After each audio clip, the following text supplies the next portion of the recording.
I never consider myself rich yet. You know what I'm saying? You ain't rich until you get up in them hundreds of millions nowadays. Right, man. right. I ain't rich yet. You feel me? I'm getting there. Maurice Benjamin Richards, born September 2nd, 1983. Sometimes you can be too far ahead of your game and then you get lost.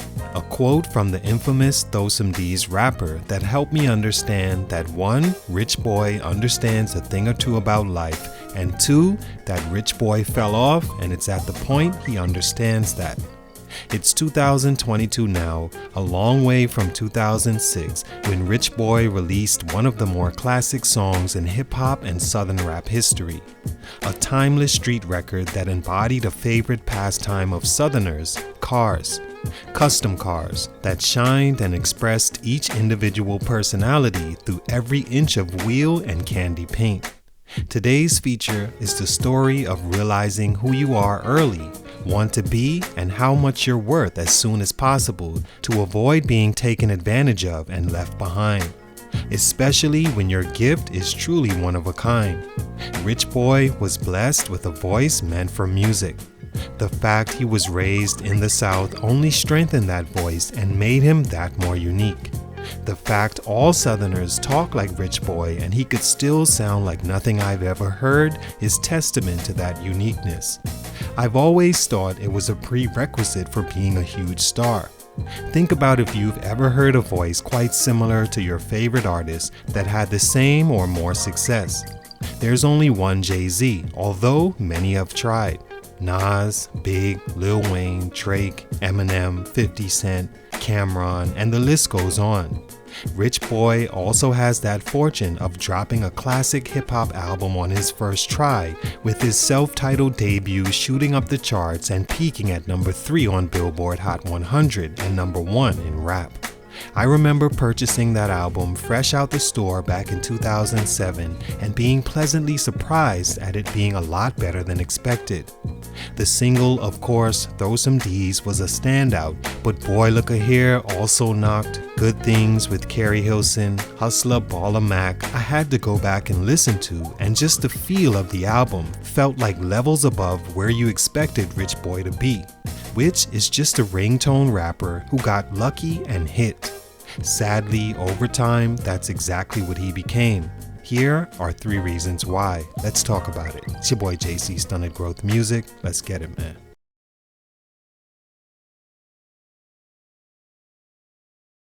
Rich Boy is a rapper from Mobile, Alabama that put the city on the map back in the 2000s. He began as just a regular student in high school that became popular for people telling him he had a nice voice for rap and maybe he should give it a chance.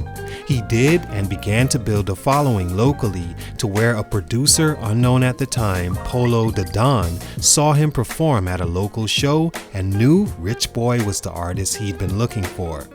He took his last $30,000 and decided to invest it in Rich. The two got in the studio and magic began to happen. Rich would rap verses he already had initially for Polo, and one in particular stuck with him, one that Rich had written since 12 years old. Rich boy selling crack, broke niggas wanted jack, shit tight, no slack, just bought a Cadillac, throw some D's on it.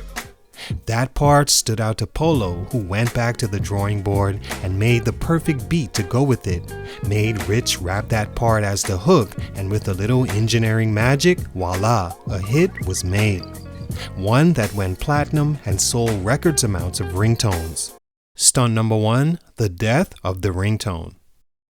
A huge downfall in Rich Boy's career came in the form of an era that made Rich Boy a lot of money in the first place. The ringtone era. For those too young to remember, phones were much cooler back then, much more personal.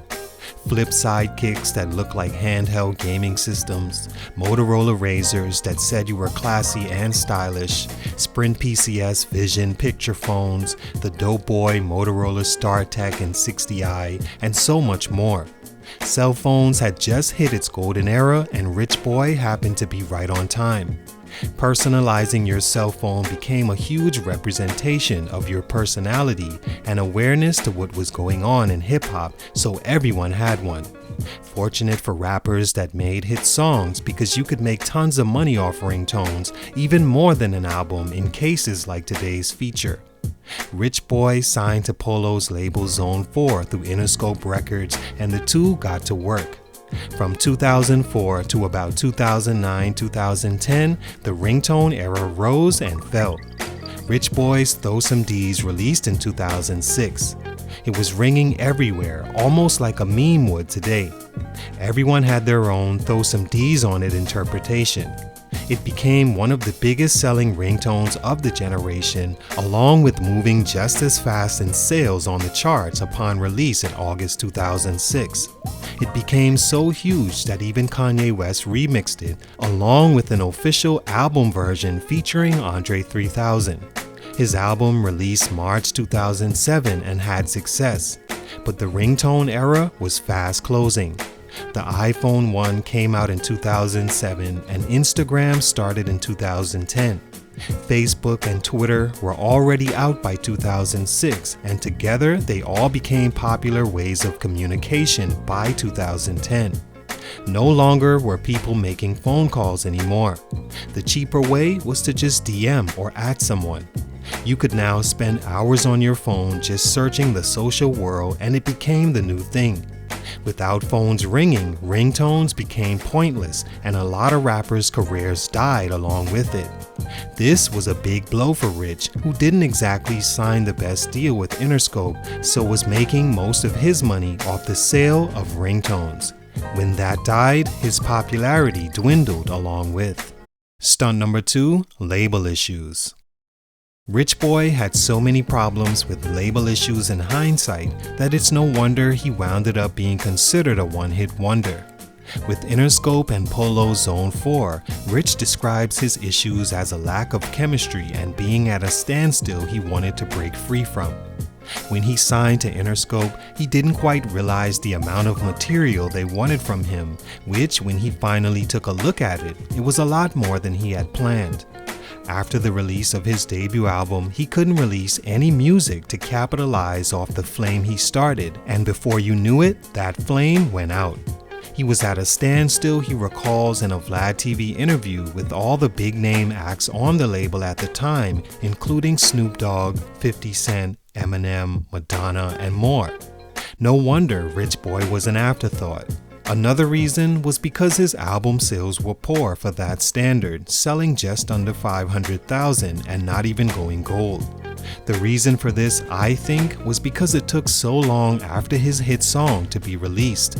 There's no way it should have took 7 months to release his debut after the success of Throw Some D's. But again, ringtones were selling and labels capitalized off them as long as possible. They didn't care for a Rich Boy album, and most certainly didn't care for a follow-up album either without another hit record. Album 2 wouldn't release until 2013, 6 years later. He and Polo already split by then. He also had a shooting happen in 2005 that he took a financial hit for, along with how time-consuming it was mentally to release new music. Stunt number 3, another hit record. In a way, I understand a label like Interscope, and it's why I said earlier that you have to be careful who you sign with, even when you're young and desperate for a rap contract. Interscope was so big in entertainment, specifically music, that going platinum on a ringtone and selling 400,000 copies of an album were light numbers. Numbers that are tripled and quadrupled by their biggest artists. There's no way a guy like Rich Boy, who doesn't create controversial interests or any kind of interest for that matter outside a song going viral, to get prime placement and focus from a label like Interscope. Because he couldn't come up with another hit record, the label placed him on the back burner until he did. Which that never happened, and in 2012 the two parted ways. He gave them over 100 songs and none stood out as a hit for them. After leaving, he signed with E1 and his second album, Break the Pot, failed to chart. By then, music was getting ready to completely change in 2014, as just as strong an era as ringtone rap was upon us. Mumble rap, as they call it. Time had expired for Rich Boy's popularity, and so he fell off musically. All in all, Rich Boy put Mobile, Alabama on the map as far as rap music. To this day, he's the biggest rapper to come from there as far as sales and popularity. But bad management, era changing, his lack of ability to focus on another hit record, mixed with losing the formula to make the hits in Polo, caused him to fall off and become forgotten in 2022. He's still a dope rapper, but you know how it goes. Popularity and clout will forever trump talent. Salute to Rich Boy, I still enjoy his music, much respect, but for these reasons, his growth was stunted. It's your boy JC, Stunted Growth Music, and I'm out.